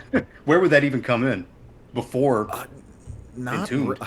I mean, there isn't. I don't think there's like a real logical predecessor, unless you want to start making these like really tortured arguments for like weird slow stuff Morbid Angel was doing, but that was clearly after something completely different. Yeah, I mean, I see what you're saying, but I don't know that those would work in the same context. You know what I mean? No, but I think as far as the sweet death stuff goes, it's probably Dismember was always more interested in melodies like this than any of the other guys, and that comes out in really full. But I always go back to the well of Dreaming in Red. Dreaming in Red is like the secret first like pop death metal song, I think. Oh, the one with the bass intro. Boom, bam, boom, Yeah. bam, bam, bam. Yeah, that fucking guitar intro is fucking incredible. Yeah, that's And like then my favorite Dismember song. Yeah, they straight up have the like, what do you call that? The Gothenburg pop riff. Yeah, the diminished riff, yeah. Yeah, that's terrific. Oh, it's so good. Indecent and Obscene is my favorite Dismember record. I actually prefer it to like an Everflowing Stream. That and the Pieces EP. I think those are just Pieces incredible is good releases. too. Yeah, but those would all be before this record, so I think they're probably a direct influence here. But '94 is still crazy early for something this sophisticated. I also don't understand why this was such a touchstone for like weird internet metal people in the 2000s, but it just didn't hang on in the cultural memory. Like, I don't know. I guess this style's kind of unfashionable now. Like, people aren't usually looking for kind of Peaceville style doom death unless they're like weird goth girls. So maybe that's just part of it. I think what else will be that Napalm Records and their old discographies kind of fallen to the dust at this point, right? Like they've really gone the way of pop metal and just general pop, and a lot of their old lineup is kind of forgotten now. So yeah, dude, which is ridiculous because like if you actually go back, Napalm Records did amazing shit early on. they had awesome stuff on there. They were Yeah, so it's good. like, so it looks like, I'm looking at the versions on Metal Archives. It looks like Napalm Records reissued it and remixed it in 2002, and then Ironed Records put it out in 2003. But it's I don't know, Russian. I wonder. That's just a Russian distributor. Okay, because I wonder if this is like, a big ticket item these days. I've never had a physical copy of this, but I'm just curious to go onto Discogs and see what the pricing is like. I think it's like in the $40 range. No, it says 12 for sale from 1263. Shoot one over. Oh, okay, but and then it goes up towards. Yeah, no, those range. cheap ones are probably the Russian version because those are never worth much. Cenotaph Records. Okay, it's probably a boot. Yeah. I You don't know, know. though, But- mentioning Paramecium, I don't necessarily hear it in the music, but the woman that sings on Exhumed to the Earth reminded me. That's when I was listening to Visceral Evisceration, I thought of that one quite a few times whenever she came up. Like that one, this is the weird kind of operatic approach that merges with death metal in a way that shouldn't work but does. I mean, No, I it think, worked. yeah, no, I think it works because like it's an actual manifestation of the, well, you know, the cool thing about metal is that it's actually like classical music. It's like, yeah, but we're actually doing it. It's extreme metal, so let's take the weirdest and most alienating parts of classical music and use that, not just, you know, oh fuck man, Muhammad plays part of a fucking Mozart thing and Necrophagus, you know? Come on. Intestinal incubation. Oh, fuck, dude. Have you seen Ingve? He can fucking shred, dude. He plays Flight of the Bumblebee, so he's like... Have you seen Michelangelo Battio and his like 4-neck guitar? Dude, it means like he can do crazier harmony. He can do harmonies on all 4 necks. Dude, Mozart would lose his shit if he heard this. Bro, like, honestly, if you just think about it, it's like... Fucking, could Beethoven unleash the fury like Ingve? I bet Beethoven would shit his fucking pants if he could hear him, dude. Can't do that on a fucking harpsichord. Have you heard Gus G of Firewind? Oh god, I like how we've managed to cover like the worst kinds of metalhead like all in a row on this show, all the kinds that I fucking hate. So that's what we do. But yeah, insofar as like being sort of like ambitious and forward thinking, but also scrappy and weird, this is one of those records I really wish that people would come back to. There's actually a lot, you know, a lot of those like 2000s forum core records are so fucking cool. Like, like for instance, the Me Gauss record was one of those for a long time until it got the reissue. You know, Me Gauss was this like secret handshake band for men with autism in 2005. Open season. Yep. Yeah. It's like, and then like that one actually popped off, and it's good that people have gone back and listened to that reissue and rediscovered that band. But it's like, come on, Visceral Evisceration, let's do that one too. Yeah, I was That's hearing kind of where the hyper melodic metal comes in. Yeah, I was hearing a lot of just like straight NWO BHM on here and shit, like through all the mid-pace riffing and shit, along with like the, you know, the leads that they're doing. And I was also reading on the interviews they're using like trigger drums on here and shit too, and it's That just sounds fucking phenomenal for what it was. Yeah, I think the production is really nice. I think that it's like really clear and representative, and it's got some headroom and body to it that a lot of records around this time didn't. It's spacious. It feels appropriate for kind of a doom record. Yeah. I really like that on this record. There's sort of none of the. I guess I touched on it before, but there's none of the sort of trudging. This is the boring part where you're sad stuff. There's always something going on. Even the most minimal and doom-oriented parts of this have interesting things happening in the chord voicings or like weird counterintuitive vocal melodies. Yeah, these songs. These songs don't feel like they're fucking 10 minutes long. It's like they go by so quick because like there's always something to pay attention to. They're very. There's a lot of that lack of like those sad parts is kind of I may be crazy with it, but I really heard more of the Dutch death doom bands in this than the Peaceful 3. Ooh, lock him up. Style. He's crazy. Yeah, I mean that's fair. But like I was hearing more like Delirium, this guy's a little cuckoo. Sempiternal Death Rain, Acrosticon, that sort of thing on here. Not, I get the comparison with the My Dying Bride and that, but thematically it doesn't work for me. I was hearing a lot more of the more morbid bands from the Netherlands. Yeah, I'm not very familiar with that scene. I'm more familiar with like the more straight up like Dutch death metal bands. Like I'm a big Gorefest fan. So this sort of doom death scene I'm not that familiar with. But I would say that in terms of this is less like in terms of Peaceville, this is probably more on like the Paradise Lost side, or like actually this sounds like Catatonia a fair amount to me. Yeah. I was hearing a lot of just like typo, honestly, and then even further down into that, just like Fields and Nephilim and shit. Oh man, typo! I didn't think of typo, but that kind of works, especially like weird, like slow, deep, and hard typo. Yeah, exactly. Like there's like parts where they slow it down and they bring in like that weird clean vocal, the male vocal, and then it just kind of gives off that vibe like instantly to me. Well, he keeps like switching. Yeah. Like in between. He's like, oh. Oh, dude, I love how scuffed the fucking the main vocals are on this. What the fuck, man? Yeah, they're really lazy. I like it a lot. Yeah, they sound really, really gnarly. Like they're super deep too. They're also like, but the clean vocals are like kind of quiet. Like he's like you can tell he's like kind of unsure about delivering these lines. He's like. Oh fuck, guys! I've only been singing for like 4 months. No, it was great. Like for the death vocal, he's just like roaring away, and for the clean vocal, he's like, "I don't know if I can do this, guys." And I like the fact that he's like 65 to 70% on key. I think that's like. I think if you're a metal vocalist, I think if you're doing clean vocals in like a death or a black metal band, that's like where you should be. If you're in like a power metal band, sure, be completely on key. But like, I mean, if your band's called Visceral Evisceration, like Be a little the shitty. expectations Who are cares? lower.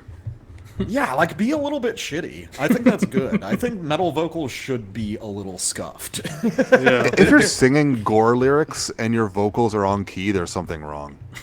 Yeah, and that's part of the charm of this whole record is just like what's interesting to me is like I wonder how people reacted to this in '94 with like the relationship between the music and the lyrical themes and stuff, because there's a part of me that wants to say I bet people didn't think of it as weird back then as they do now.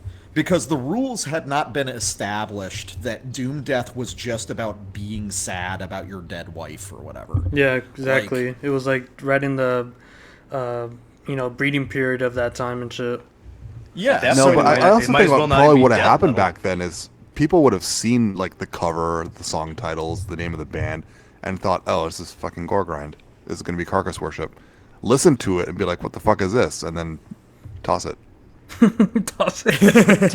Like, but like that's the thing, right? Like back then, you had to like pick and choose what you bought, and if you bought things based on what they looked like, it doesn't look like what it is. So I think a lot of people probably wrote it off after they heard it, because it wasn't what they wanted it to be. I will say the Bait and switch, huh? It kind of feels like it, right? Because like the album cover, the lyrics, the song titles, the name of the band, it screams gore grind. It screams carcass worship, but it's not. It looks like it could be like a Hemorrhage album cover or something. I was gonna say exactly. it's like an early Exhumed album. Like I don't know why they made Yeah, like that a leg decision. in the fucking microwave. Like why? Why would you set yourself up for like a total mismatch like this? Do you think it was kind of like a joke, or do you think that they thought people would get it? You know? Well, they were saying like they were trying to give off the vibe of like horror movies and shit. With the cover, they're like, oh, the VHS covers of these are like way more gorier than like anything you would see in the films, So it's like it's just the presentation of it rather than giving you what you're gonna get. Well, they could have even just done like, I think they could have done something like this, but like make it more Victorian. Like give a hint that like there's something odd about the vibe on this, because this is just. I think that's my complaint, is like this whole record feels very sort of decadent and libertine and sort of high society cannibal. But but this is just like a modern gore scene. It's like, give me something that suggests the period. I think, and it gives off that vibe, and the cover is like sticking up a meat grinder.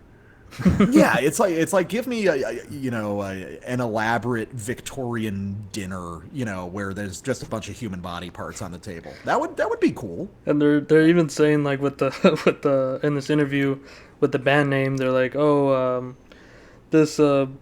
reason behind the band name, it was Elvis Presley phoning me back in '91, and he told me to call the band Bart Simpson Meets Beavis and Butthead in a cold September night. He's all, but that was too gory for us, so we just went with this. so they're obviously just fucking having fun, and like, oh man, they're just like, they said in there too, they're just like bored with death metal and they wanted to make something actually interesting. Yeah, have either of you guys That's heard fair. Have either of you guys heard the demo? Well, I guess the demo is the basically same songs. just I heard As I Lay Dying, but I think I heard the Lost Tapes, which has like the demo, the album, and the As I Lay Dying has a chick's butt on the cover. Well, I guess what I'm curious is just like, were there... Okay, so like the Lost Tapes by Visceral. So it's got, these later tracks, these rehearsal tracks that are not on the album. I wonder, were these guys more of a death metal band to begin with? Because just from what you would see, it's almost like they just start like this. Yeah, they do kind of just start like this. That was actually what I heard first, was the Lost Tapes. And it's pretty much the same. I haven't heard any of that. Yeah. I'll have to check that out. It's pretty much the same. Okay. Yeah, I mean, I'll take a bunch more songs by this band. Well, I was going to say, let's get into the sample. Which one did you pick? Oh, I picked chewing female genital parts because it's just... I thought because about, how could you not? I thought about doing Tender Flesh on the Beer just because it's probably the best song. It's like this, it's the 12-minute epic. But it's a little bit long and a little bit sort of abstract in the middle parts, but chewing female genital parts is just... It's everything you want. It's everything you want from the beginning. It starts with the world's dumbest melodeath riff and just proceeds to be fucking awesome the whole way through. It's definitely like... I would say this is kind of the hit single of the album, if there could be one. It's kind of like the Misery's crown of this album.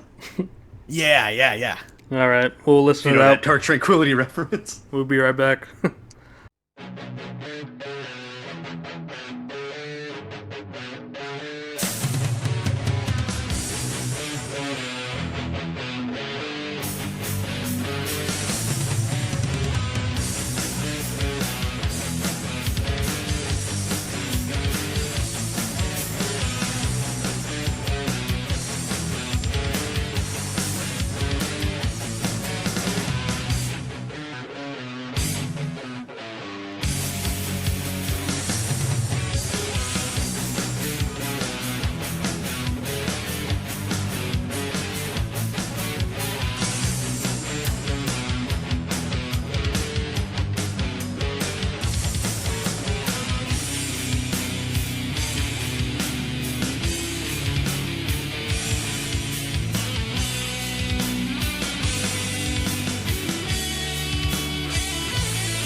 All right, we're back. Oh man, that's just so much fun, dude. It's so punchy, and yeah, like you said, that does not feel like it's almost 8 minutes long.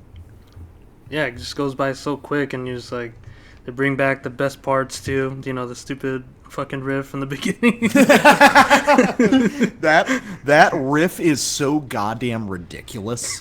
like there's multiple totally ridiculous riffs, and you like have to remember that this is 94, Yeah. and that this shit is all completely novel at the time. Like Yeah, this isn't In Flames from '99. Yeah, this is like the simplest diminished riffs possible, but they were like, fuck guys, I think I discovered something completely new on guitar here. I think they did. They probably fucking did. But yeah, so it's like there's multiple ridiculous. You know what I love about this record? I've got this theory. I was talking to the black metal guy about it, that like what makes good metal is the like collision of high art and low art in the same place. Like, if you have metal that's like pure low art, then it just becomes kind of like retarded in the manner of like, I don't know, beat down hardcore. And if it's too like high art, then it just becomes prog and it sucks for a different reason. Like, good metal is made out of like just making those two collide, like you're putting it in like a particle accelerator. So Visceral Evisceration, it's like, it's got this, on this song, you've got this elaborate, winding, really well-paced song structure, beautiful female vocal interludes that sweep in very gently and add a lot of atmosphere. It's just really, and there's like some really sophisticated riffs on here that are probably some of the first of their kind. 494. There's also some of the dumbest shit you have ever heard in your life. There's the world's worst at the gates riff. There's the fucking disco beat that he uses multiple times. There's all kinds of just bizarre decisions here, and that's what makes it. If this album was better, it would be worse.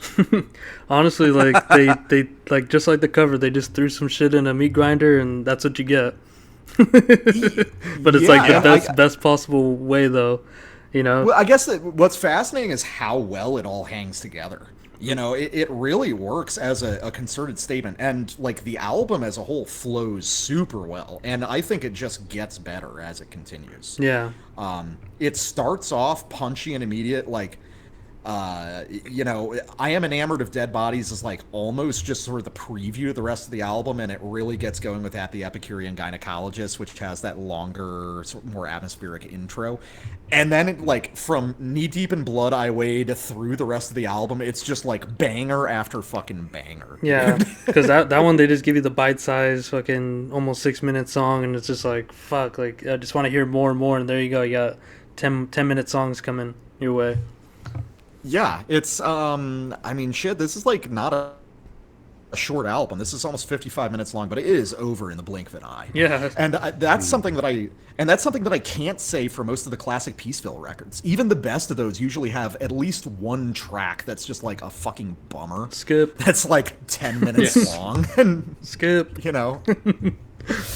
But this one, it's like it's all awesome from beginning to end. Dude, and like that Thurgathon riff, like just in the middle of this track, is like, yeah, dude, highlight fucking point in the album, and just in this song in general, you know, like when I heard it, I couldn't get this fucking shit out of my head. I was like, where have I heard this sort of thing before? 10 years later, fucking Tool did it at the end of Parabola. that sort of like wavy, like whammy riff and shit. But yeah, no, those that's riffs awesome. really just came out of nowhere, though. They were great. Yeah. Yeah, they really. I mean, shit. When was Like an Ever-Flowing Stream? 91. Or not what the fuck? Stream from the Heavens. Sorry, I'm thinking of Dismember. I think that was 93. Okay, I'm just wondering if it's even possible that they would have been related. Yeah, I don't know. It's just like, this is so much fun. Why can't we have fucking fun albums with like a lot of good songs anymore? Nobody likes fun anymore. People just like caveman riffs. I like caveman riffs too, but it's like, also just as far as like how to make a pop extreme metal record, I mean, this is kind of a clinic on that. Arghoslent, take notes.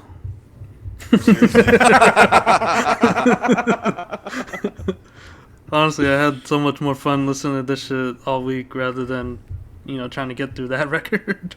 Seriously, it felt like a chore. Yeah.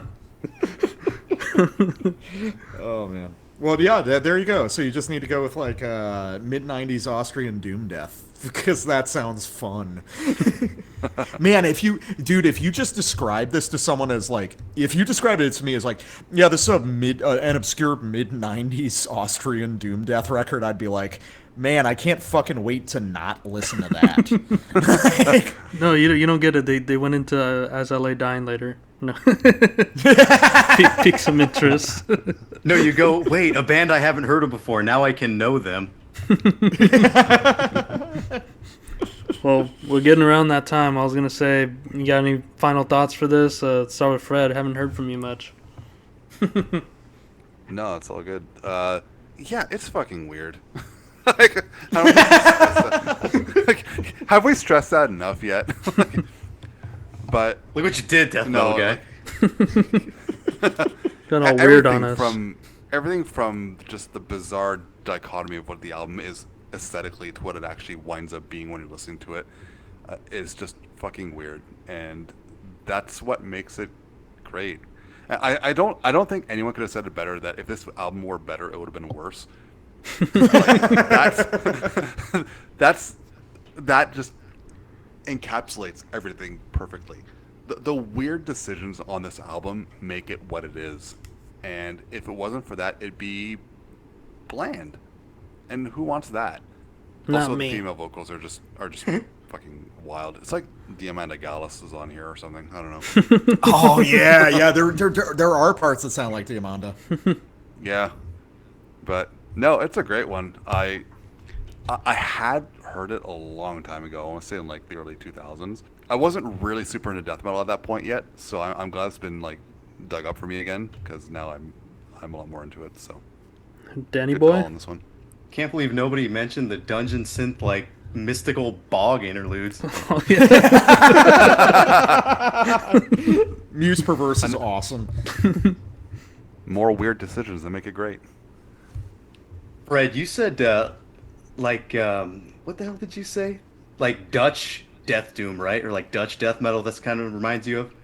Parts of it, yeah. Like Did, it's a weird mishmash of things, but I got those Did vibes the so often. Ill Disposed album, did you think like the Ill Disposed album at all? Like 4 Depressive Seasons? I feel like that has a lot of these but hyper melodic moments. I kind of see it. I kind of see it though, yeah. Yeah, no, within I was its, like, thinking. I was thinking brutality. more like the death doom, like the doomier ones, like I hesitate to say Early Gathering, but like Acrosticon and what's the other one? Delirium, more along those lines. But obviously, yeah, I heard those. It that just made me who? think of Ill Disposed. Paul, I say Yeah. this all the time too, but reminded me a little bit of that Necrobiosis split. Oh, yeah. with Intense Agonizing. Mm-hmm. Yeah, just with like Death Metal the... guy, or both of you guys, do you know what that is? Necrobiosis from Finland. No, not familiar at all. They have a split in '94 with a Hungarian like grind band called Intense Agonizing, and it's basically a Finnish take on Carcass type gore grind, but then out of nowhere you'll just get these really really beautiful like melodies and shit. yeah Finnish kind of like guitar melodies. A lot of like what happens here on the Visceral Evisceration album. Just reminds me of that. And it's kind of in '94 it's all sort of when death metal is experimenting with just like this hyper melody kind of shit. I don't know where that's coming from. Are they all like copying each other, or are they like, oh, let's do the Iron Maiden thing again? It's interesting. I know Dissection was really into Iron Maiden anyways, so was Dismember too. So maybe that all just straight up comes from there. Yeah, definitely link that one to me. That sounds interesting. Oh yeah, sure. Yeah, I was gonna say like why there's only like Swedish or Finnish death metal bands that can get weird, but it's also like just Germany and like fucking neighboring countries, Austria right here, coming out with like just weird, unique records in the 90s that like really are my like go-tos and shit. Like this one I'm be coming back to more and more, and find even things I didn't even hear the first 10 times I listened to it this week, and this record goes by in a blink of an eye, like the death metal guy said, but it's like fucking 54 minutes long, and each track's like going up to like 11 minutes each. And like, I don't know, it's just like the perfect possible, outcome of like all these things that shouldn't work out, It's just, plus you got the Peter Murphy cuts you up vocals. Yeah, the Peter Steele, just cannibal Peter Steele shit. There were a lot of ways that this album could have failed, and there were very few ways it could have succeeded, and somehow it made it happen. Yeah. You got any Beat the odds. final thoughts on it, death metal guy? Sure. Nip off her ears with a pincer, lap up the slimy blood slush, smooching with her while screwing the rear, pierce her uterine tract until it's mush. We just got demonetized. We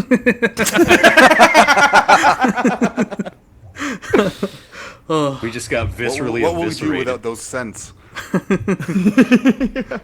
Well, I was gonna say thanks for showing me this record and reminding Fred and Dan about it, and for coming on here, being one of our guests for the BBR, and it was great, and Best we'd love guest to have we'd love to have you back anytime. Like I said, Oh, dude, anytime. This is totally fun. I was Let's do gonna it say we're gonna have that link sent to you. Just hop on when you're high.